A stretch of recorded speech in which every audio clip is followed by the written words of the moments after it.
Welcome, Best Go teammates, to this month's training on hearing conservation. I'm Jake Wolfenden, and I will be your audible guide through this training. Listen up, because this is a critical training that will directly affect the outcome of your ability to hear, both now and in the years to come. What I want you to understand about hearing loss is that there is no turning back. There is no cure. Once you lose your hearing, there is no way to get it back. It cannot be reversed. I hope you sense the repetitive message I'm intentionally trying to make here, because it's a big deal when you lose even partial hearing. As you all are very well aware, OSHA is the organization that enforces the safety standards on what levels of potentially hazardous exposures are considered healthy and allowable. Through organizations like the National Institute of Occupational Safety and Health, or NIOSH, that conduct loads of research, they ultimately make the determination as to what noise levels are safe, as well as the amount of time you're safe to be around those levels. According to the stats, approximately 30 million US workers are exposed to harmful and hazardous levels of noise, and the Bureau of Labor Statistics states that about 125,000 US workers have reported either significant or permanent hearing loss in the past 10 to 12 years. That's 125,000 people that have lost their ability to hear. Now, I want you to think about what this looks like, and more literally, what this sounds like.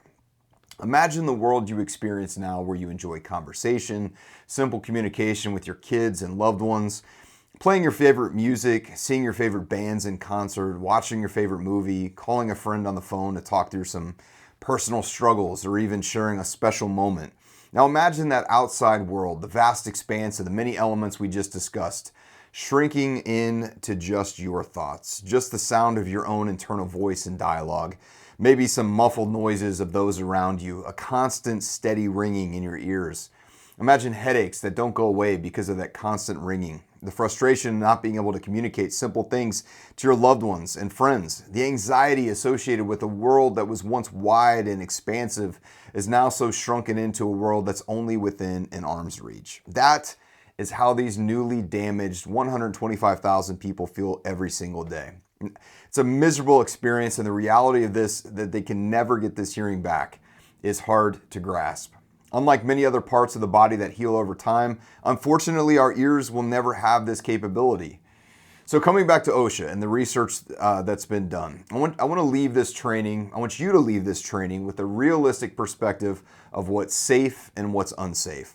Not a bunch of numbers and figures thrown at you, but real scientific data that can be practically applied to the things you do at work, but also the things you do as a hobby or at home. The number you need to remember is 85. Any noises that average over 85 decibels during an 8-hour period will require you to be in a hearing conservation program. This program has several requirements, including annual hearing tests to ensure your baseline hearing has not been made worse because of the workplace, PPE requirements, and other detailed expectations. Now, if you've been tested over an 8, 10, or 12-hour shift, and the data shows you are under the 85 decibels over your shift length, and while working under normal work conditions, your specific job role would not require you to be in the hearing conservation program. Now, this does not mean that you don't have to wear hearing protection in loud or noisy areas. In fact, OSHA has a chart that you can reference called the G16 scale, which shows what decibel levels you're allowed to be exposed to before needing hearing protection. But as soon as some of those time-weighted averages are crossed, hearing protection is definitely required. And quite honestly, depending on the variabilities of your job and the location of that job, it's a best practice to wear hearing protection in loud areas regardless of the allowable limits. Now, take a second, reach into your pocket and grab your cell phone. Download a free noise meter on the App Store, and voila, you have a pretty accurate decimeter that can read how loud your various work environments and tools or equipment can be. It's not going to be scientifically accurate, it's not calibrated, but they are fairly accurate for little snapshots in time. They're also not capturing the 8, 10, or 12-hour time-weighted average, which is what matters most. The realistic picture of what you're exposed to at most work days and throughout the duration of that workday. You also need to realize that with approximately every 2 to 3 decibels, you must start cutting that exposure time down by hours at a time. So that means a noise level of 90 decibels is only safe for up to 8 hours. 92 decibels goes down to 6 hours. 95 decibels down to 4 hours, 97 decibels down to 3 hours, 100 decibels is 2, 102 decibels is 1.5 hours, 105 decibels is 1 hour, 110 decibels is safe for 30 minutes, and 115 is safe for 15 minutes or less. Now, when I use the word safe, let me say that in no way am I insinuating you should be going into these loud environments for these allotted times just because you technically can. You should always wear hearing protection at these levels because your time around them could vary greatly from one day to the next. So look, we've talked about the numbers. Let's incorporate these numbers into everyday practical knowledge. Here are some common job functions within BESCO as well as the construction industry, as well as at home and in recreational activities. So at home, the use of an electric shaver is anywhere from 50 to 80 decibels. A hair dryer is up to 95 decibels. A garbage disposal is up to 95 decibels as well. A crying baby, 110 decibels.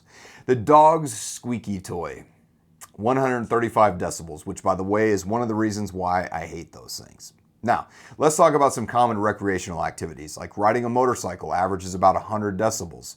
A dance club, for all of you wild and crazy folks out there, is about 110 decibels. The average rock or country concert is 120 decibels, and a cheering stadium is about 130 decibels. Now, remember the numbers we just discussed. Our safety zone for 8 hours is 90 decibels and under. That means the rock or country concert we just talked about will begin to cause almost immediate hearing damage, depending on your relation to the speakers and sound system. That's pretty crazy to think, but also think about how many times you've left a concert and had that ringing in your ears. Have you ever had that? That is hearing damage. Sometimes you even hear the ringing the very next day. By the way, for you hunters and gun enthusiasts, a shotgun or rifle, 170 decibels. Talk about a major need for hearing protection. Now, let's switch gears and bring it back to the work environment. Several of you are taking the equipment you work around for granted and not realizing the amount of sound some tools and equipment put out. Here are a few examples. Now, the average iron worker deals with an average of 91 decibels throughout their workday. One simple example is laying a metal deck, which is about 99.6 decibels. We'd round up to 100 on that. An impact wrench is about 110 decibels. A handsaw, 85 decibels. A gas-powered forklift, 90 decibels.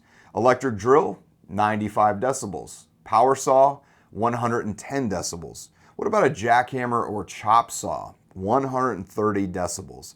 That's immediate hearing damage without hearing protection. So, what can you do to protect yourself? First off, get fitted for the right hearing protection, and then very simply, wear it. You basically have two main options, in-ear or earmuff, aka over-ear protection. There are so many great products out there that are available. Just thinking back to the ranges of decibels I presented to you, I've shown that reducing the decibel amount, even just 3 to 6 decibels, could majorly impact and literally double or triple the amount of exposure time you could have with a particular noise exposure. Check the noise reduction rating of your hearing protection manufacturer to ensure the decibel levels you're exposed to are still safe even with hearing protection. So the normal noise reduction rating is about 26. So that means you then have to subtract 7 decibels from the known decibel rating to account for variance. And then you have a total of about 19 decibel reduction. In other words, if your average workday shows you being at 91 decibels, as we discussed a bit ago, and your hearing protection allows for a reduction of 19 decibels, you would now be exposed to a much safer 72 decibels with this protection. Okay, so wrapping up here, I want to quickly go back to the sad and harsh realities of noise hazards. There's something you all need to be aware of, and that is tinnitus, which is the diagnosed ringing in your ears. It is not the same as hearing loss, but it is hearing damage. It's not typically just a little ringing in the ears either. For nearly 50 million Americans that have tinnitus, over 12 million report major anxiety, depression, and other issues as a direct result of this condition. Remember that picture I painted you early on, that feeling of a vast, expansive, beautiful world that has shrunk down to only include a constant ringing in your head and the likely arm's length distance by which you can communicate? Yeah, that's why you need to wear your hearing protection. If you can hear this video, consider yourself blessed and take action before the damage is irreversible or even more damage is done if you already experience some of these damaging traits. And with that, for the BESCO Safety Team, I'm Jake Wolfenden, and it's a pleasure to work with this group. Thank you for what you do, and thank you for taking the time to improve your personal safety. That's what we want for you, only the best. I will be seeing you next month, but hope to hear from you before then with any questions or feedback you may have. I will see you in the next one.